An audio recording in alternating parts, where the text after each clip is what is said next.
Hitler மூவிக்கான teaser இப்போ release ஆயிருக்கு. Teaser பார்க்க நல்லா இருக்கு. தனா டைரக்ஷன் பண்ற இந்த மூவில விஜய் ஆண்டனி, மகிமா நம்பியார், கௌதம் மேனன் நடிக்கிறாங்க. விவேக் மெர்வின் மியூசிக் பண்றாங்க. நந்திவர்மனோட ஸ்னீக் பீக் இப்போ ரிலீஸ் ஆயிருக்கு. டிசம்பர் 29 இந்த மூவி ரிலீஸ் ஆகும். மகேஷ் பாபுவோட குண்டூர்காரன் ஜனவரி 12 ரிலீஸ் ஆக போகுது. இதுக்கு ஒரு புது போஸ்டர் விட்டு ரிலீஸ் டேட்டை இப்போ ரீகன்ஃபார்ம் பண்ணிருக்காங்க. நிவின் பாலியோட 7 கடல் 7 மலையோட கிளிம்ஸ் ஜனவரி 2 ஈவினிங் 5:01 ரிலீஸ் ஆக போகுது. ராம் டைரக்ஷன்ல நிவின் பாலி, சூரிய, அஞ்சலி நடிக்கிறாங்க. யுவன் மியூசிக் பண்றாரு. ஷாருக் கானோட டங்கி படம் இப்போ வரைக்கும் 256 கோடி கிட்ட கலெக்ஷன் பண்ணிருக்கு.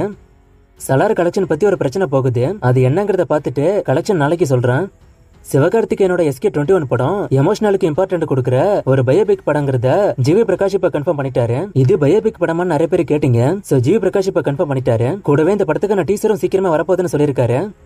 லவர் மூவிக்கான ஃபர்ஸ்ட் சிங்கிள் நாளைக்கு ஈவினிங் 5 மணிக்கு ரிலீஸ் ஆக போகுது. லவர்ஸ் டேக்கு படம் ரிலீஸ் ஆகும்.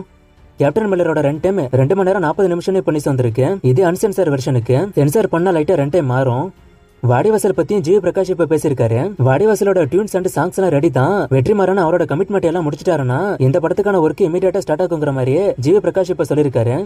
கங்குவாக்கான ஷூட்டிங் ஹைதராபாத்ல போச்சு. அந்த ஷூட்டிங் இப்ப முடிச்சிட்டாங்க. இப்ப அடுத்த ஷெட்யூல் நாளைக்கு சென்னையில ஆரம்பிக்குது. இதுதான் ஃபைனல் ஷெட்யூலா இருக்குன்னு சொல்றாங்க. ஆனா இதே மாதிரி நிறைய டைம் சொல்லிட்டாங்க. ஆனா ஷூட்டிங் இன்னும் முடிஞ்ச பாடு இல்ல. இவங்க பிளான் பண்ணபடி நவம்பர்லயே ஷூட்டிங் முடிச்சிருக்கணும். ஆனா ஷூட்டிங் டிசம்பர் ஆகிய முடியல. ஆனா பாராட்ட வேண்டிய விஷயம் என்னன்னா படத்துக்கு முடிச்சு வச்ச போர்ஷன் எல்லாம் இருக்குல்ல, அதுக்கான போஸ்ட் ப்ரொடக்ஷன் ஆல்ரெடி ஸ்டார்ட் ஆகி போய்கிட்டு இருக்கு. படத்துக்கான போஸ்ட் ப்ரொடக்ஷன் எல்லாம் சேர்த்து மொத்த ஒர்க்கு மார்ச்ல முடியும்னு எதிர்பார்க்கிறேன்.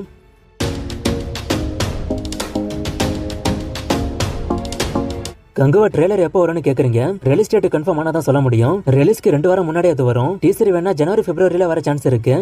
கங்குவாக்கு பென் இந்தியா ப்ரமோஷன் பண்ணுவாங்களான்னு ஒருத்தர் கேட்டிருக்காரு. கண்டிப்பா பண்ணுவாங்க. மிஷன் சாப்டர் 1 ட்ரெய்லர் அப்டேட் கேக்குறீங்க. இன்னும் ஒரு வாரத்துக்குள்ள அதுக்கான அப்டேட் வந்துரும். இந்த வருஷம் வந்த தமிழ் மூவிஸ்ல ஜெயிலர் தான் நம்பர் 1 கலெக்ஷன் தியேட்டர் ஓனர்ஸ் போடுறாங்க. இது உண்மையானு கேக்குறீங்க. எல்லா வருஷத்தோட கடைசிலயும் அந்த வருஷம் வந்த மூவிஸ்க்கு எது அவங்க தியேட்டர்ல அதிகமா கலெக்ஷன் பண்ணுச்சோ அதுக்கு ஒரு டாப் 10 லிஸ்ட் போடுவாங்க. அதுதான் இப்போ ஒவ்வொரு தியேட்டருக்கும் வந்துகிட்டு இருக்கு. ஒவ்வொரு தியேட்டர்லயும் ஒவ்வொரு படம் ஃபர்ஸ்ட் பிளேஸ் பிடிச்சிருக்கு.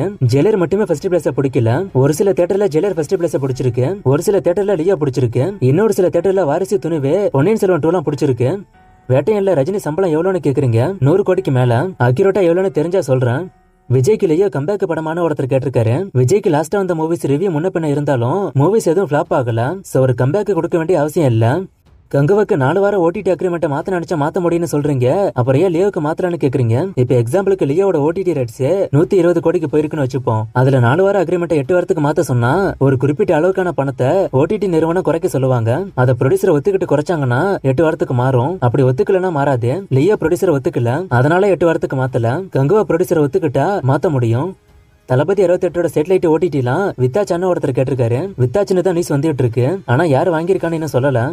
சஞ்சய் மூவிக்கான ஷூட்டிங் அப்டேட் ஒருத்தர் கேட்டிருக்காரு. இப்பதான் படத்துக்கான ப்ரீ ப்ரொடக்ஷன் போகுது. ஷூட்டிங் அப்டேட் வந்தா சொல்றேன்.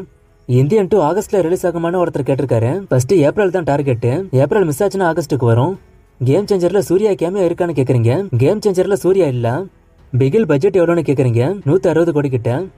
வாரணமாயிரம் படத்தோட ரீ ரிலீஸ் கலெக்ஷனா ஒருத்தர் கேட்டிருக்காரு. கலெக்ஷன் ரிப்போர்ட் அக்யூரேட்டா வரல. ஆனா ஒரு பெரிய நம்பர் தான் வந்திருக்கு.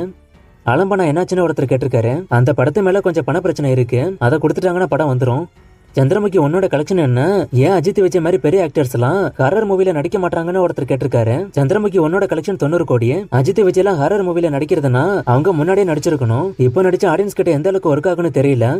இந்த வருஷம் வந்த லவ் மூவிஸ்ல எனக்கு எது ரொம்ப பிடிச்சதுன்னு ஒருத்தர் கேட்டிருக்காரு. குட் நைட் படம் தான்.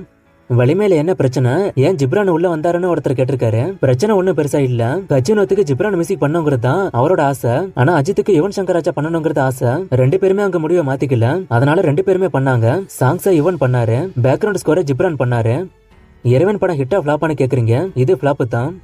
எனக்கு ரொம்ப நாள் ஆசை நானே டிசைன் பண்ணணுங்கிறது. அதுக்கு என்ன பண்ணணும்னு ஒருத்தர் கேட்டிருக்காரு. எனக்கு சரியா புரியல. போஸ்டர் எடிட் பண்றதான் கேக்குறீங்கன்னு நினைக்கிறேன். அதுக்கு நீங்க போட்டோஷாப் ஏத்தி தான் கத்துக்கணும். ஏத்தி கொஞ்சம் கொஞ்சமா ட்ரை பண்ணி பாருங்க. அப்புறம் அது ரெடி பண்றது ஈஸி ஆயிடும். கேப்டன் மில்லர் ஐமேக்ஸ்ல வருமானு ஒருத்தர் கேட்டிருக்காரு. இது ஐமேக்ஸ்ல வராது.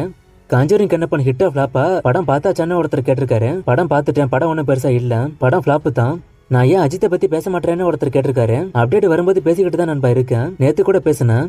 நியூ இயருக்கு விடாமுறிச்சு அப்டேட் வருமானு கேக்குறீங்க. இதை பத்தி ரீசெண்டா தான் சொன்னேன். மேபி நியூ இயருக்கு விஷ் பண்ணி ஏதாச்சும் போஸ்டர் வர சான்ஸ் இருக்கு. பெரிய அப்டேட் வர மாதிரியே இப்போதைக்கு எந்த நியூஸும் வரல. என்னோட நேத்துக்கு கமெண்ட் சொல்லுங்கன்னு ஒருத்தர் சொல்லிருக்காரு. உங்க கமெண்ட் தேடி எடுக்க முடியல நண்பா. நீங்க திரும்ப கமெண்ட் பண்ணுங்க. நீங்க எஸ்டர்டே கமெண்ட் சொல்லுங்கன்னு ஒரு கமெண்ட் பண்ணதுக்கு அந்த கொஸ்டினை கேட்டிருக்கலாம். என் சோர்ஸ் கிட்ட எப்படி கான்டாக்ட் வாங்குனீங்கன்னு ஒருத்தர் கேட்டிருக்காரு. ட்விட்டர்ல பேசி வாங்கினேன். நேத்து ஒரு போட்டோ பிரேம் வச்சு கண்டுபிடிக்க சொன்னேன். கஷ்டமா இருக்குன்னு நினைச்சு வச்சா நிறைய பேர் ஈஸியா கண்டுபிடிச்சிட்டீங்க. ஒரு சிலர் தான் கஷ்டமா இருக்குன்னு சொன்னீங்க, இன்னும் ஒரு சிலர் தப்பா சொன்னீங்க. கரெக்டான பதில் வினை தாண்டி வருவாயா தான். அதுல வர ஹோசானா சாங் ஆன்சரை கண்டுபிடிச்சு நிறைய பேர் சொல்லிட்டீங்க. ஆனா இதுல ஃபர்ஸ்ட் சொன்னது இவர் தான். இன்னைக்கு கதையை வச்சு கண்டுபிடிங்க. இதையும் ஈஸியா கண்டுபிடிச்சிட்டீங்கன்னா நாளைக்கு போட்டோ வச்சு கண்டுபிடிக்கிறது வரும். அது ரொம்ப டஃபா இருக்கும். கதையை இப்ப சொல்றேன். ஒரு டாக்டர் ஒருத்தர் இருக்காரு. ஒரு பணக்கார ஃபேமிலிக்கு ஃபேமிலி டாக்டரா இருக்காரு. அவருக்கு ஒரு 40 வயசுக்கு மேல இருக்கும். ஒரு பணக்கார ஃபேமிலிக்கு ஃபேமிலி டாக்டரா இருக்காருன்னு சொன்னல, அந்த வீட்டுல உள்ள ஒரு சின்ன பொண்ணு மேல இவர் ஆசைப்படுறாரு. ஆனா அந்த பொண்ணு வேற ஒருத்தரை லவ் பண்ணுது. அவர் தான் ஹீரோ. சோ இந்த டாக்டர் நல்லவ மாதிரி ஹீரோவுக்கு தொல்லை கொடுக்கறாரு. இது ஒரு பக்கம். இன்னொரு பக்கம் ஹீரோ சைடுல அவர் ஒரு ஆம்பிஷனை நோக்கி போறாரு. அங்க அவருக்கு ஒரு சில பிரச்சனை வருது. இந்த எல்லா பிரச்சனையும் சேர்ந்து ஹீரோ மேல தான் வருது. இதான் கதை. யாரு ஹீரோ, என்ன படம்னு சொல்லுங்க. இன்னும் நிறைய மூவிஸ்க்கான அப்டேட்லாம் கேட்டிருக்கீங்க. இந்த மூவிஸ்க்கான அப்டேட்லாம் நான் அடுத்த வீடியோஸ்ல கொடுக்குறேன்.